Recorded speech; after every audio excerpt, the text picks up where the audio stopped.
Liz Davidson from Beyond Solitaire, and I am back on the Beyond Solitaire podcast with Jonathan Truitt. He was my guest last week, but we're also having a separate conversation.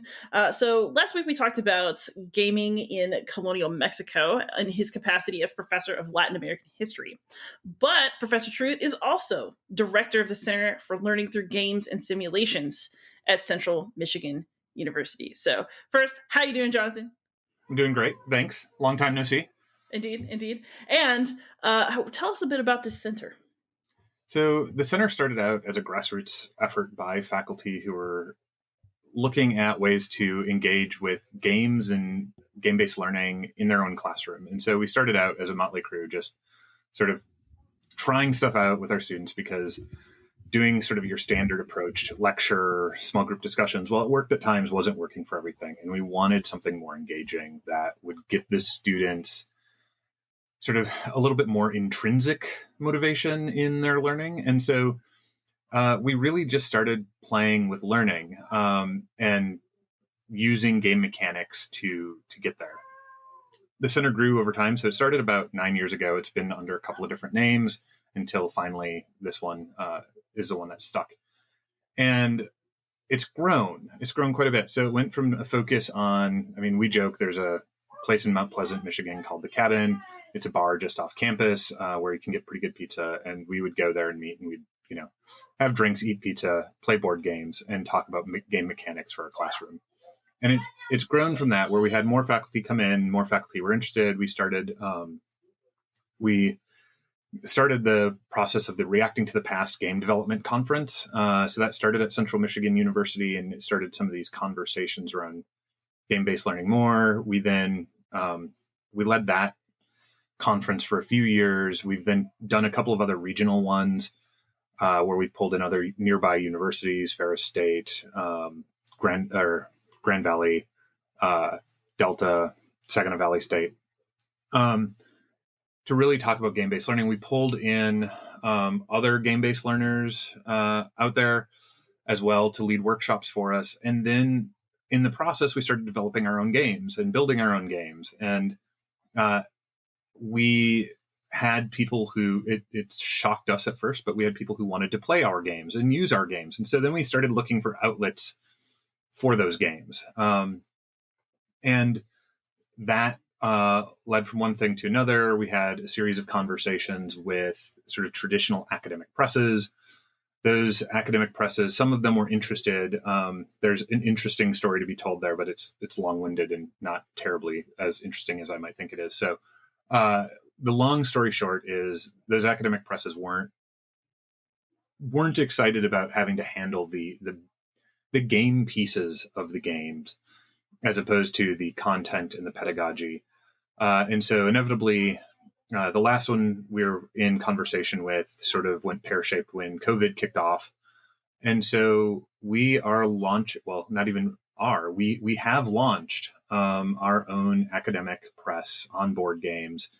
And what it is for peer reviewing board games. So right within the academic community, peer review is a big thing for scientific study, is in any field, be it the humanities, social sciences.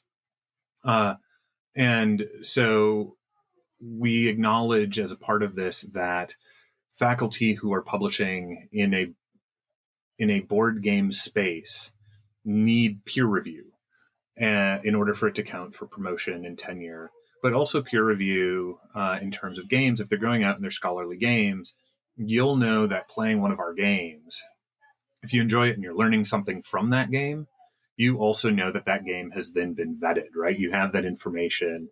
It's been vetted by experts in that area. A lot of people may be falling asleep already on your podcast. I apologize for that. But it's also exciting to be able to learn and sort of pick up those games and know that the content that you're getting along with those game mechanics are there. So we started this process, and we're now launching it. And we've got a couple of different games that are coming out, and we're excited. So that's the center's doing that and continuing to build internally at Central Michigan University. We create courses on our university program that use game-based learning. We have a game design thinking minor that's going to be starting. It was just approved, so we're excited about that too. Oh man, that's so cool. Because I look back at my own educational years, and learning through play was not a thing when I was in college, and it was not a thing when I was in graduate school. And really, I can't remember playing that many games in high school, to be totally honest, other than the ones that I played after finishing my work with all my friends. Yeah. And so, what has been changing in the educational landscape? How have we gotten to the point where learning through games is cool now? Yeah, I mean, it's a fascinating sort of thought and conversation because, like you, I didn't have a lot of game exposure in a classroom setting, other than perhaps like I had some really amazing language teachers who would have us play games to sort of reinforce what we were doing and sort of talking about there. But it's not new, oddly enough, even though we think of it as new. If we start dropping back, I mean, I don't know about you. In elementary school, I was in the era of Oregon Trail. And so we played a lot of Oregon Trail. Oh Um, yeah. right. But there's also, as you go back, I mean, you jump back and Mark Carnes, who's the founder of Reacting to the Past, has done a book called Minds on Fire that really sort of tracks a lot of this. Um, People have used games in various different ways throughout history, all the way back to Plato. And Plato talks about the benefit of games in teaching children. But at a certain point, we sort of look at it and like somewhere around middle school, we start deciding that kids need to be adults and need to stop playing. Um, but we learn best through play. And so I think, right, as we enter into the early 2000s, there's the initial excitement over games, especially video games, as like learning tools has sort of died down. And like there's this series of really just terrible games that are created um, that aren't really games. They're really just here, do math. And you'll like it because when you do it, you get to go pew pew and shoot at things, right? And really, they're terrible games. But people have stopped and taken stock and start looking at the way in which game mechanics can foster learning and foster engagement. Um, and I think that grows, and especially when I first started teaching, it was 2009, and it was a mixed bag of the response, right? So I had some faculty members who were really excited about what I was doing and were really supportive, and I had other colleagues that were resistant to what I was doing and really questioned it, and both were good, right? Because it was something new. We're dealing with education, we're dealing with pedagogy, and we're in a field where you have to demonstrate success, right? And so it was new enough that a lot of assessment hadn't been done, but a lot of assessment has now been done over the past decade as people are using games and doing more with games. And so I think it's really started to take off. It's not everywhere, but it's grown. And so that's, if I had to say, I really think this last decade has been sort of a sweet spot for it, both in terms of as analog games as well as video games, right? But I'm in a space for analog games specifically. That's awesome. The other thing that's so interesting about what you're doing is that, I have never seen in my entire life a game out in the wild that I would feel totally comfortable referring to as scholarship. I think the possible exception to that would be maybe PAX Premier second edition. But, even looking at something like, even Falling Sky, which is a coin game about the Gallic Revolt against Caesar, the game is very good, but it is done as a hobby and as a labor of love. Valko Runke made it with his son when his son was in high school. It doesn't claim to be scholarship in the sense of I should get tenure because I made this game. And that's something that I don't typically see in board games. So do you think academia is ready to accept board games as publications? And how are we going to get everybody there? Um, I think that's going to be a mixed answer. The answer right now is people who are Central Michigan University Press is a very small, nascent press. Up until this point, the only thing it's published is a Michigan Historical Review. So it's a new endeavor there, right? We're not Oxford University Press. We're not something where you're going to get big kudos for your publication and get a huge jump of prestige at a top flight university. So I just want to be honest about that, right? But we are peer reviewing, right? So they're double blind peer reviews that go out. We have a game right now that's out for peer review. And the authors don't know who the reviewers are, and the reviewers don't know who the author is. And it's that important process of checking the information. And in this case, we're also checking the mechanics to make sure that it works in the classroom. So we're following academic standards with the press. So I think that in and of itself is going to help with that question for tenure. I think there are going to be departments where colleagues who publish with the series are still going to have to validate it. And we're going to write letters, and we're going to have people both in industry, because we're using, for our reviewers, we're using content specialists who really know the content, but not all of the content specialists out there are gamers. And so we're using sort of content specialists to make sure the content's on target. And we're using game designers in the field to make sure that the game mechanics are sound and engaging, because we want to make high quality, engaging games. I'm not necessarily going to say fun, because there are certain games out there that are really engaging, but they're not games where I'm like, ooh, I want to play that over and over again, but they're really important games, right? So one that comes to mind for me is This War of Mine. Really well done game. Right. I've played through it. I don't need to play through it multiple times, right? I really like Freedom Underground Railroad. Like, it was important, but man, it also made painful decisions, and it's not gonna be one that hits my table a lot. And so these are games that are going to be good. They're going to be engaging. Some of them are going to be they're going to be a blast, and some of them are going to make you think a lot.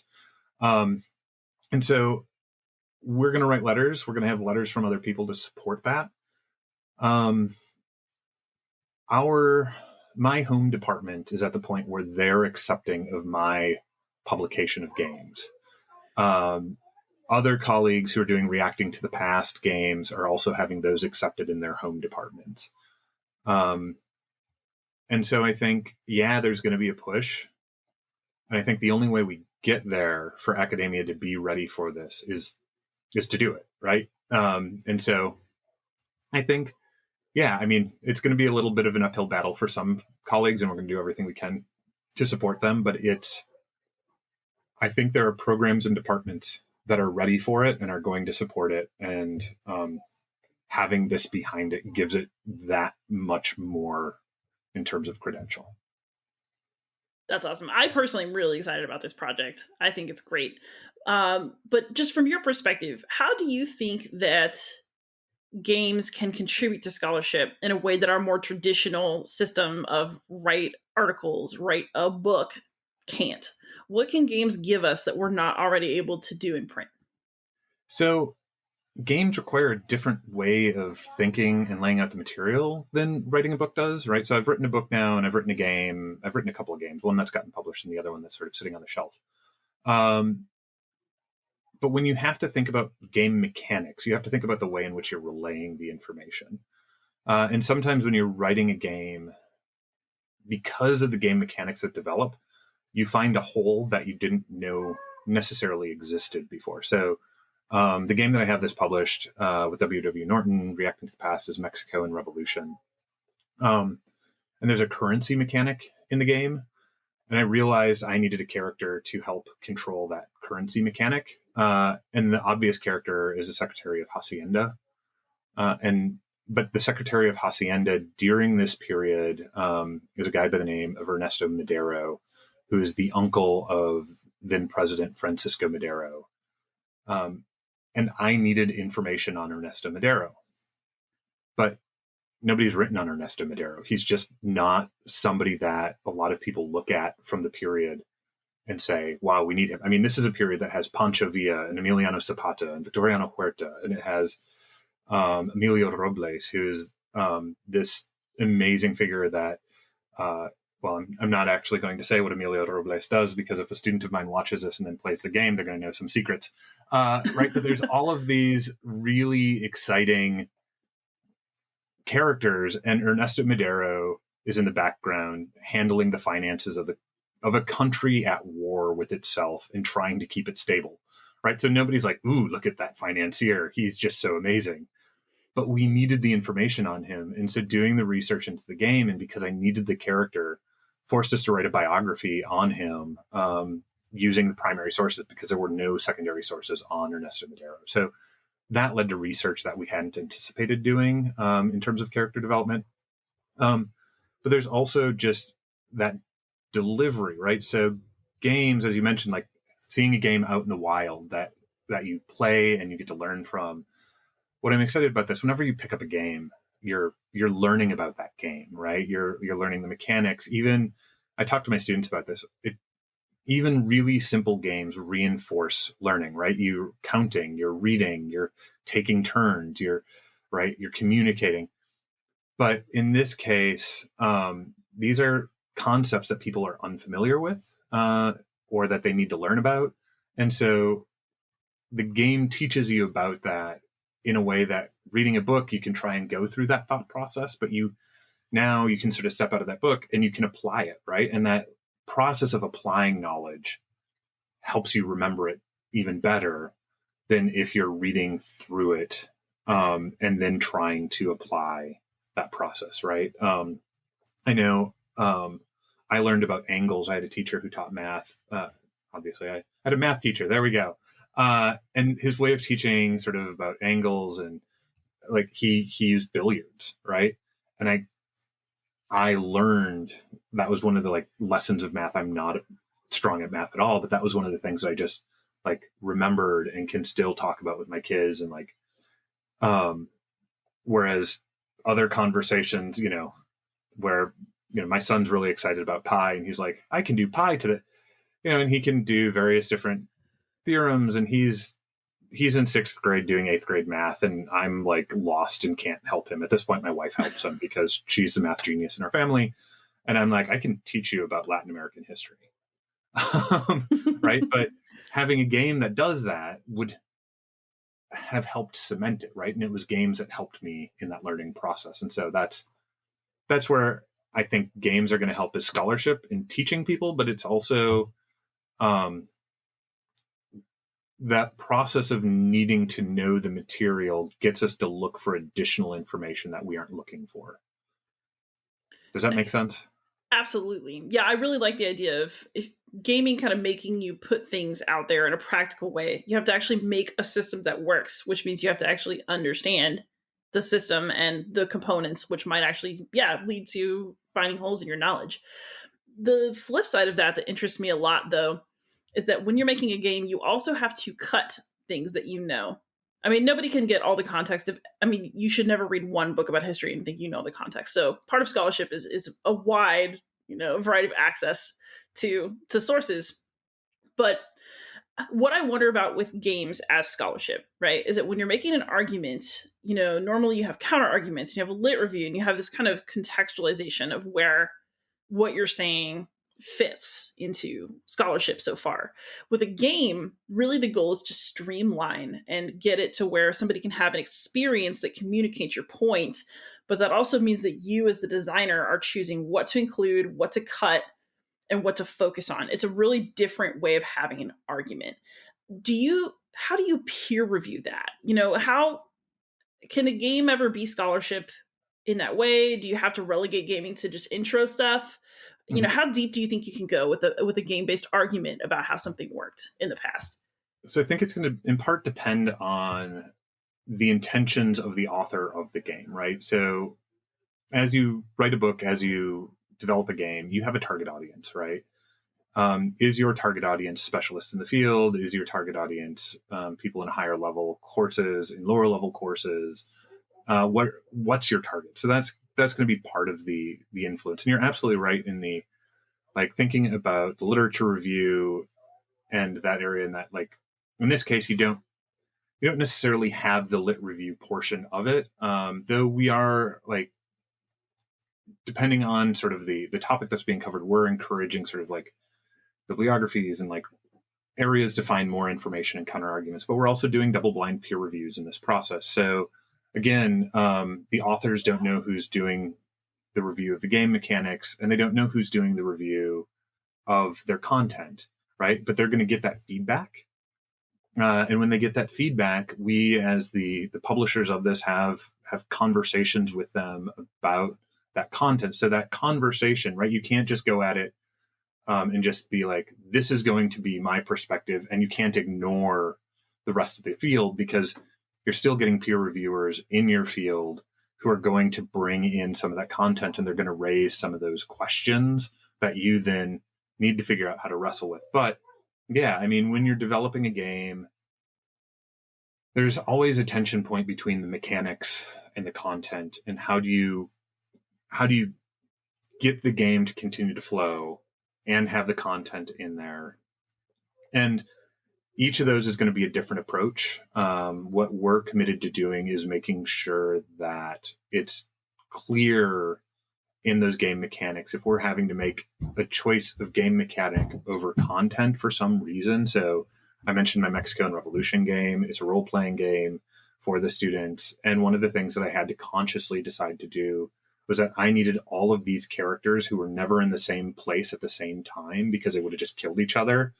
They're in the same place at the same time, right? And so it's one of those things where it's clearly stated in the game book, this part of this gathering never happened, because they would have killed each other. But we're interested in the ideas that all of them have, and we need them to present those ideas to the students in that classroom space. And in order to get those ideas there in such a way that the students can learn the material, right, we had to make this happen. And so we're very clear, like, if we both, when we do something like that, and the reason for doing that in that change, because we don't want to hide anything, because again, this is an educational process. But we also believe that the accuracy of the game and good game mechanics, like, isn't something where you have to give up one over the other. Sometimes you just have to play with it more to get it there. And again, it comes, so going back to your initial question about literature review and sort of contextualizing stuff, just as you read a book and you might have the literature review at the beginning of it, if you get interested in the topic, you go on to read more.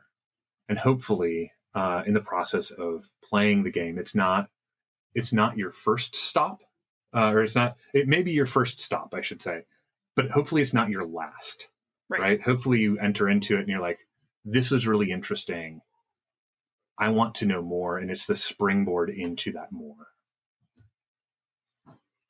Interesting. So this is a very academic thing to talk about. Sorry, board game listeners. But the thing I always think about too is that, I thought about going in academia and decided not to ultimately. But one of the reasons for that is I really like being the person who is the first stop. Mm-hmm. I like writing introductory level work for my students. And I think that a lot of times scholarship is very much about, well, how high can you go? How small an audience can you talk to? Are you noticing any inherent difficulties? And, there's also, I think, still too little emphasis on teaching and excellence in teaching at the university level. So do you expect pushback in that sense as well? As it's games, but then there's also, this is for new people. This isn't you showing off the heights intellectually to which you can fly. Except I would say that is, because making games is freaking hard. Agreed. So there is a little bit of pushback. I mean, one of the things that we have to continually convince people is that the scholarship of teaching and learning is just as valid. So in my case, scholarship of teaching and learning is just as valid as doing a historical monograph on colonial Mexico, right? And there's going to be a different audience and a different reach. And people are coming around to it. I honestly think part of the reason why people are coming around to it is there is such an enrollment crunch happening in higher ed right now. Now, one of the things that people are terrified about are declining enrollments. And so how do you recruit students? But then once you have students there, how do you retain the students that you have? And if there's something that game-based learning has repeatedly shown through reviews is that you get students who are taking courses that are using games. And by this, I don't mean just doing like Jeopardy review. I mean using games over the course of your content. they form friendship and acquaintance networks at a greater rate in those courses.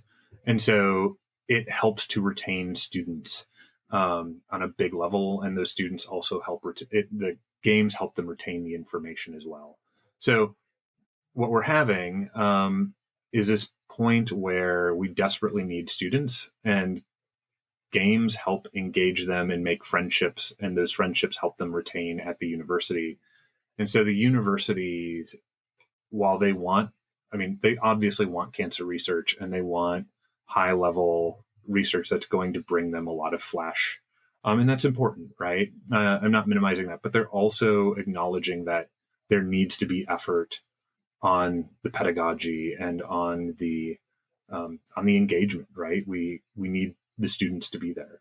And so I think at least that's what I've seen at my home institution, is that there's more engagement with this because there's an acknowledgement that we need students, right? I mean, not that we didn't need them before, but we need them more now. And part of a student wanting to be there is they want to learn, and this is one of those ways of doing it. Learning should be fun; it shouldn't be a chore. On that, we agree. I mean, I like it to be really difficult, and I like puzzles that make my brain melt. Mm-hmm. But that, I don't want to be bored. Yeah, I really don't. I don't think anybody ever does. So you have one game that's going through this process right now. It's the Hydrologic cycle game. Yes. Thank you. You're better at pronouncing it than I am. I always trip over it, and my colleagues mock me. Yeah, so it is almost out the door. We hit just a couple of internal red tape issues that are being cut at the moment. But that game, developed by Dr. Wendy Robertson. Dr. Robertson created this game for a class. It's a 2-player game. It's a board game.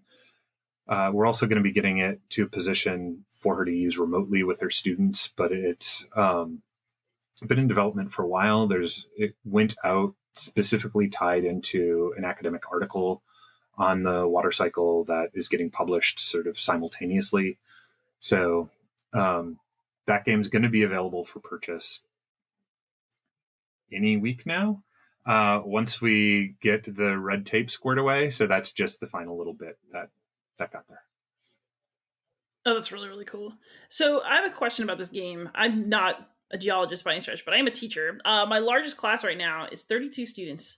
Are y'all, when you're helping people develop these games and you're designing them, is this something where you need to have multiple copies of a game to play for everybody in your classroom? Are we imagining publishing these kind of larger scale games that a bunch of people could play? Is that even, I mean, maybe it's just needs, whatever you need, that's what you do. I'm just curious. So we're sort of all over the place on this. We in part acknowledge that it just depends on the topic that's being covered and the broader need that's there, right? So the Mexico in Revolution game that I have works with between 14 and 35 students, and there are rules for expanding it up and dropping it down if you need to. There are other games that work for a smaller amount. I've created some games that work with up to 120 students, right? So, but we also have smaller ones that work for specific purposes. One of the challenges with creating a game and sort of that we're trying to figure out how to overcome. And so people who are listening to this, if you have advice on it, please reach out. We'd love it. Is the market, right? So the way that academic books work is that I, as a professor of the class, assign a book, and then I have 35 students buy that book, right? And so that funds the market, right? That's the racket, but it also funds the creation of the scholarship, and it supports the publishers and all of those jobs. And the problem with board games is if you have a game, like 2-player game or 4-player game, you can't tell half of your class that they have to buy that game and the other half doesn't. There's problem one. The other problem, though, is that if you as an instructor buy the game is then done, and how do you go from there, right? Because the market doesn't expand. So what we're hoping is that people will be interested in these games beyond academia. And so what that means in terms of you as an educator is we also acknowledge that educators spend way too much of their own money on things, and we want to do what we can to help. Here's where I'd love to say, and so we have grants. We don't yet. If anybody out there has funding and they want to provide a grant for us to do that, absolutely reach out, let us know. But so in this case, if you have 35 students, right, you're going to need roughly 18 copies of the game, which is way too many copies. But we have a really cheap print and play option. So acknowledging that schools, like, you can just buy the downloadable PDF, print it off, and just chop it out. And then you have all of those copies that you need. And then if you want a nicer copy, you can buy the nicer copy. Our hope is we're working on price point right now. Our games are print on demand at the moment. We're working through Game Crafter. Mm-hmm. In part, we're right budget crunches, everything like that. The university is excited about what we're doing and we're moving forward. But we don't have a storage facility at the moment. So ordering a large quantity of them and then mailing them out isn't at the moment a possible thing. But we're getting around those hiccups as we go too. But our initial plan is really to try and help people out. The other thing is if you're an academic or if you're a high school teacher and you're interested in the game and just don't have the funds, reach out to us and we'll see what we can do to help. That's awesome. I also wonder, so I feel like a larger and larger number of libraries, public libraries, have been carrying board games. I would be very interested in a future where university libraries also purchase and carry board games, because honestly, I feel like that's where everybody who publishes their manuscript through Braille, they just get the libraries to buy it. That's how the publisher survives, because like I'm not paying $100 and something for like one manuscript. Yeah. But the library will. But so this is a conversation we've had with our library about board games. We actually have the Center for Learning Through Games and Simulations. We have a board game library ourselves that isn't connected into our larger library. It's just part of our center. And if you're affiliated with our center, we have a pretty weak tracking policy. If you just go in and you write your name down on the tablet of paper and you take the game, and it's on the honor system. Our library, we're working with them to possibly catalog these and do some other work with them. One of the challenges, though, is as it enters a library system, the students get the games, and games have pieces. Right? It's one of the fun thing about games, but you start losing those pieces, and there's a challenge. Now, public libraries are overcoming this, and so I think it's a place where we can learn from them. But right now, the games in our collection are research tools for mechanics. And so as a director, I'm a little afraid of losing those research tools and just have to have the bandwidth to figure out how to do that well. But I think it's a space that it's going to happen. And especially as we have these games, we have, if students want to do review for an exam or something like that, we need to have the games in a space where they can just easily get them and do that. Right. I have one other accessibility question, which is your press going to have any policies about rule complexity? Because this is the other thing I wonder about, especially because I teach large classes, right? Like, even if you have enough copies of the game for everyone to play, teaching a game is also a skill in itself, especially if you're playing, the games that I've played that are the most scholarly are often also the most complex, in my gaming life so far. And I wonder about that. How do you make it about learning the material and not learning how to play a complicated game? Like, you have to balance that in a classroom, whereas a hobbyist wants to play the game. Is that part of your peer review process? Is it just we're seeing what happens and we'll deal with it when we get there? What's the A little bit of it is we'll deal with it when we get there, but it's not quite there. Again, it's going to be the aim and the target of the game, right? So we're not going to be publishing. We're not suddenly going to have 15 games next year, right? If we're lucky, by 2021, we'll have 3 games. The complexity is an issue, and timing, because, right, you have to, if you're adopting a game into a classroom, you need to spend the time teaching the game. And when you spend the time teaching the game, it takes away from time teaching the content. Right. And so that is a very real concern. So with the Hydrologic game, or Hydrologic cycle game, we have a how to play video that is being produced by Dr. Robertson and another colleague, Dr. Kluver, that people will be able to play. And so you can assign that to the students to look at before they come to class. Now, I also acknowledge that not all students will do that. And so they'll come into class unprepared. And then how do you do that with a game? But there is, as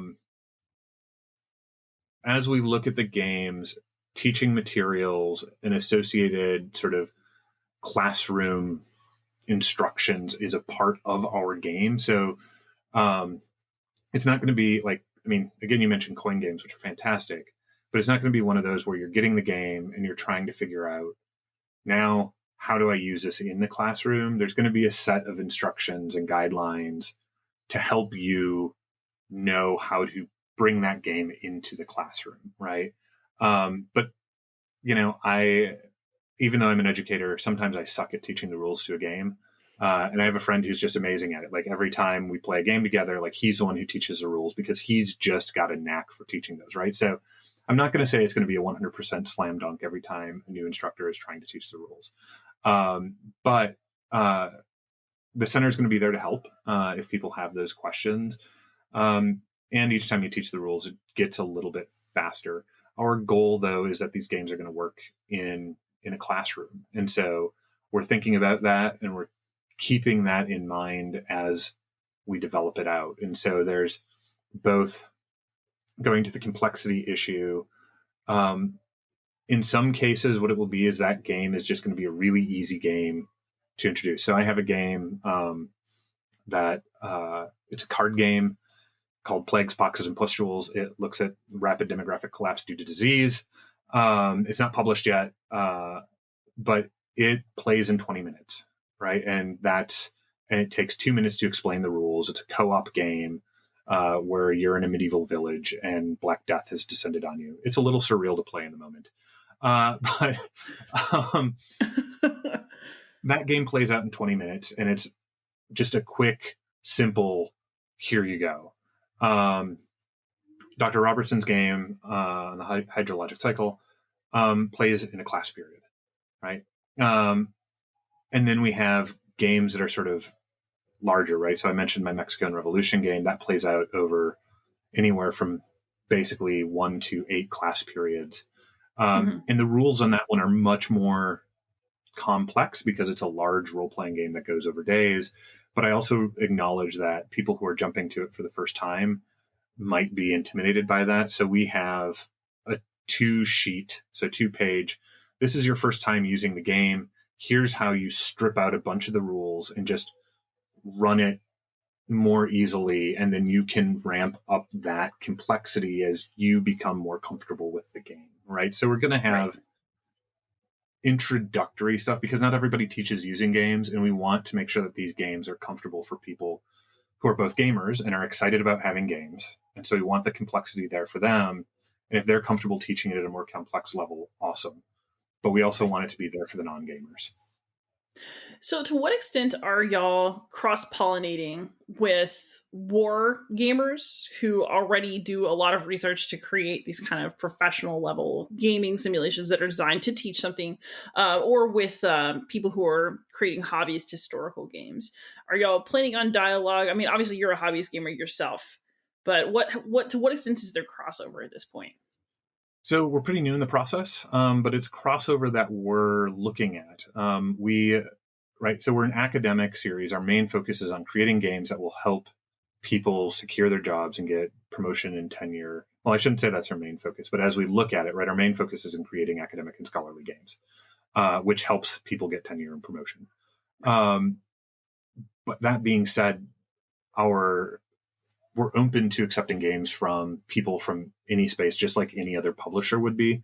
We're hoping that our games are going to be interesting enough that other spaces, right? So the historical war gamer is going to be interested in some of our games, or people who are interested in science games, right? Because Hydrologic Cycle, not a historical war gamer kind of game, but hopefully it's something that people who are interested in learning about science is going to be interested in. So we're hoping that will go out. We're hoping that we'll have people in those areas who are interested in really creating a scholarly game come to us. So we're partnering with the Zenobia Awards. We're one of the presses on the Zenobia Awards. So that's that's one space where we're cross-pollinating. We, in the process of game review, we're grabbing game designers to help us with game mechanic review who are in the spaces you just mentioned, right? So it's right double blind. So I'm not going to mention people that we're pulling, but there are people in the space who are reviewing games for us that are coming out of the hobby game market and are reviewing game mechanics for us in that space. So we have some cross pollination there. And then we're looking at partnering with some hobby game companies, right, who are in the industry. And so obviously they're going to have a different set of concerns about the games that are coming out than we do. But we're looking at partnering to sort of get into that space. And then I guess finally we're present at Gen Con. So some of our, I guess I should say some of our designers that are a part of the center, not necessarily a part of the publication process, have published in hobby spaces. So I was talking to you earlier, but the Rainy City game that came out by Rich Forrest, Andrew Deviney's behind it. It's Superhero Necromancer Games. They're faculty with us. And they ran the Rainy City, Rich Forrest ran it remotely for Gen Con last year. I ran my Mexico Revolution game remotely for Gen Con. We're hoping to do the Hydrologic cycle game once we can be back in person. We won't be in person this year. Not Gen Con's happening in person, but in September. September is a terrible time for academics to get there. I don't blame Gen Con. This is a terrible situation. It's just hard for us to be in person when we have to be teaching classes. So we're in that space as well, and we're looking to be in other spaces and having those conversations.